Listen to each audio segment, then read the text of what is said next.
सितंबर 2010 doctor Aafia Siddiqui को New York अदालत ने अमरीकी एहलकार को अफगानिस्तान में कत्ल करने के इल्जाम में 86 साल कैद की सजा सुनाई थी, जिसके बाद वो जेल में अपनी सजा काट रही हैं। डॉक्टर आफिया सिद्दीकी की जेल से रिहाई का मामला गुज़िश्ता 14 साल से जेर बहस है और अब इसी तनाजुर में वज़ीर आज़म शहबाज शरीफ ने भी अमरीकी सदर जो बाइडन को डॉक्टर आफिया सिद्दीकी की रिहाई के लिए गुज़िश्ता हफ्ते एक खत लिखा है, जिसमें उनसे इंसानी बुनियादों पर डॉक्टर आफिया को जेल से रिहा करने की दरख्वास्त की गई है। इसके साथ साथ इस्लामाबाद हाईकोर्ट में भी इस केस की समातें मुसलसल जारी हैं। डॉक्टर आफिया सिद्दीकी केस अब कानूनी तौर पर कहां खड़ा है और वज़ीर आज़म शहबाज शरीफ के खत के बाद डॉक्टर आफिया सिद्दीकी की रिहाई के कितने इम्कानात हैं, इस हवाले से बात करने के लिए हमारे साथ मौजूद हैं डॉक्टर आफिया सिद्दीकी के वकील, ब्रिटिश अमेरिकन लॉ अटॉर्नी हैं Clive Stafford Smith. Thank you, Mr. Clive, for joining me. I extend my warm welcome to you. It is my great pleasure. So, Clive, how many times have you met Aafia, and what details can you reveal at this stage about her mental and physical health? Well, I've met her 12 times. I've been to see her, and it's just awful to see it because first, she's an observant Muslim woman. She is required, even if she wants a little bit of medical care, they put her through strip searches and all sorts of dreadfully humiliating things. And they haven't given her any health care. She's missing a lot of her teeth on both levels. She's deaf in one ear from being beaten around the ear by the CIA. She's got all sorts of other ailments. But also, ultimately, the thing that sets this all apart from anything else I've ever seen in all these cases is the fact that her kids were kidnapped. And I really sort of challenge everyone in Pakistan to imagine what it's like if it's your children or someone really close to you, having them kidnapped. And this all happened in Karachi, of course, where they were kidnapped, and Suleiman, the youngest, 6 months old, was apparently dropped on his head and killed, but no one will tell us whether that's true. And I ask again all of your listeners, would you want to know? Would you rather not have some closure, or are you left with the faint hope that he's still alive and now, age 22, maybe somewhere in America? And, you wouldn't believe that until you hear what happened to the other 2 children. Mariam, taken by the CIA, American citizen, from Karachi up to Kabul, where they forced her into a white Christian American family on the, dare I say it, slightly dubious principle that that's better than being a Pakistani Muslim. And she's there for 7 years. And then perhaps the weirdest one of all, which is Ahmed, age 6, American citizen, took him to Kabul and put him in prison for 5 years. What do you do that to a little child for? And the CIA did that with complicity from people in your government here in Pakistan. So poor old Aafia is there, utterly traumatized, not just by being tortured herself in Bagram, which we can now prove through all of these documents I've been getting in Afghanistan, but also she's sitting there terrified for her children. And this is what makes this the worst case in the history of the war on terror.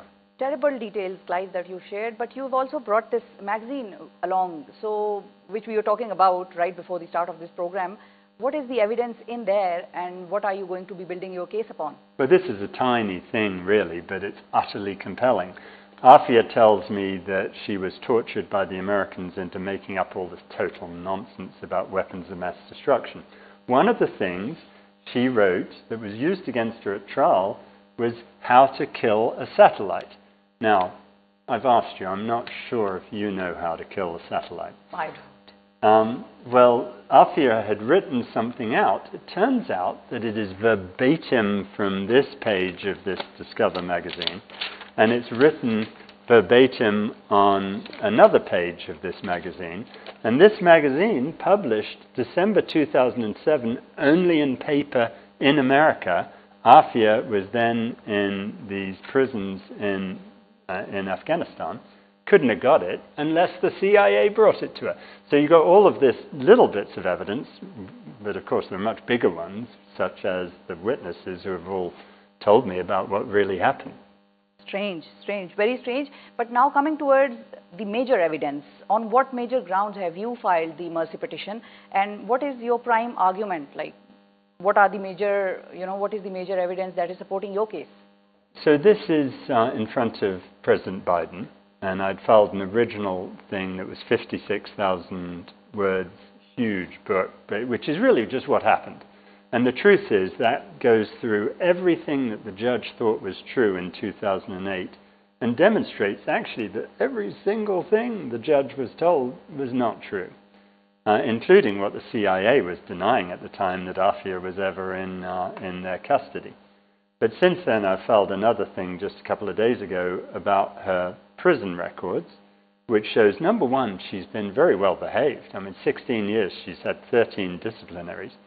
But 7 of those disciplinaries, she has been punished for telling on people who have been raping her or sexually assaulting her. They've punished her for being a whistleblower. And Aafia we've just sued the prison.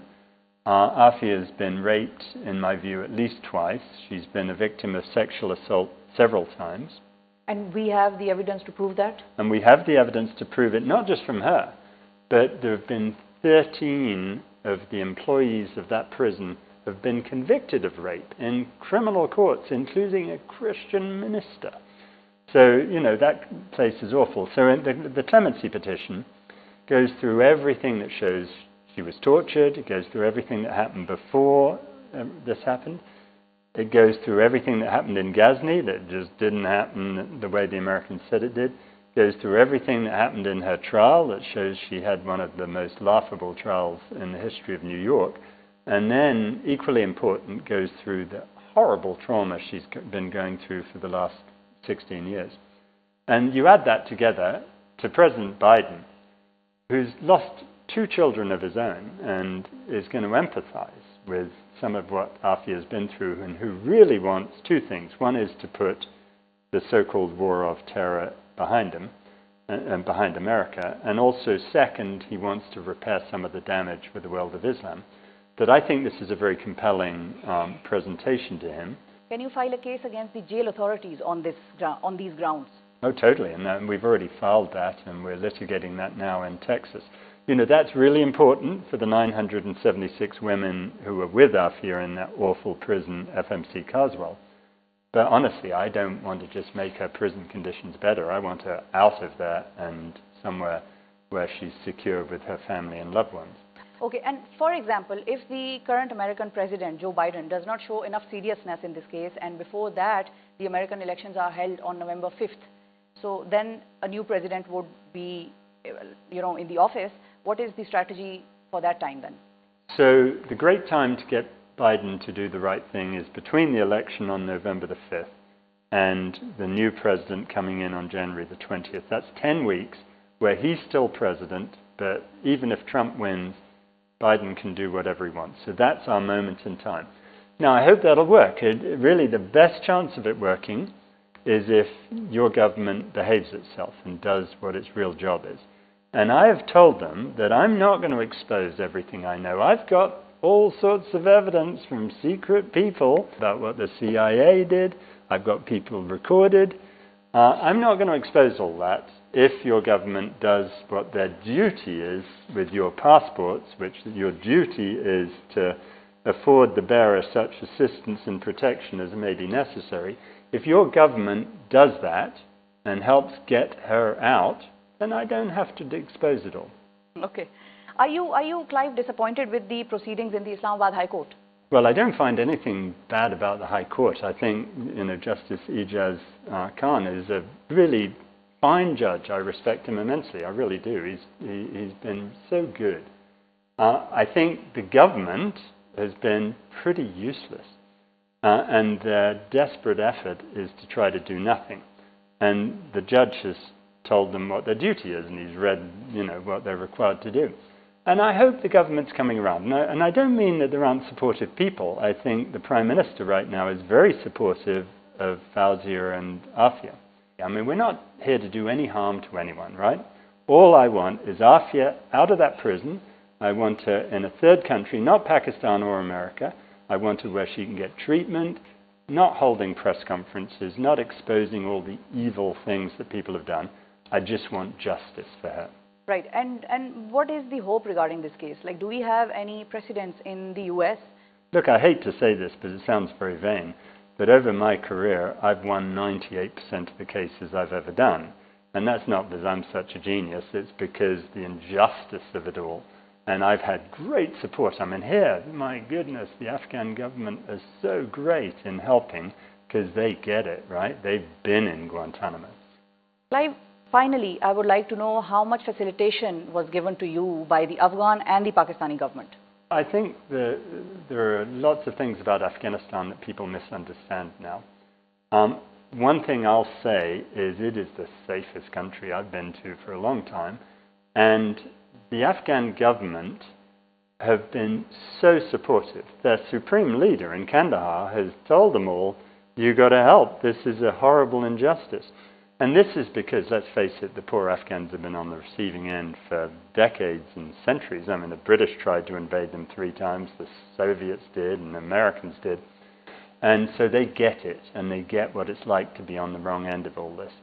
So they've been fabulous, and I simply can't say enough positive about them in terms of, you know, showing me and helping me get the evidence of all the bad things that went on. Now, the Pakistan government needs to learn from the Afghan government, frankly, and if they would just do their job the way the Afghans do, we'd be home and hosed, because, you know, if Pakistan was giving me the support that Afghanistan is, this would be easy.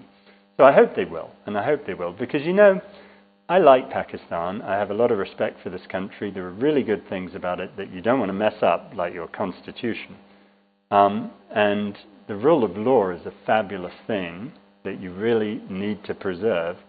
And there are 230 million odd people of you, and that's, you may disparage yourselves, but it's a great deal of power when you're an innocent little one-person Aafia Siddiqui in Fort Worth.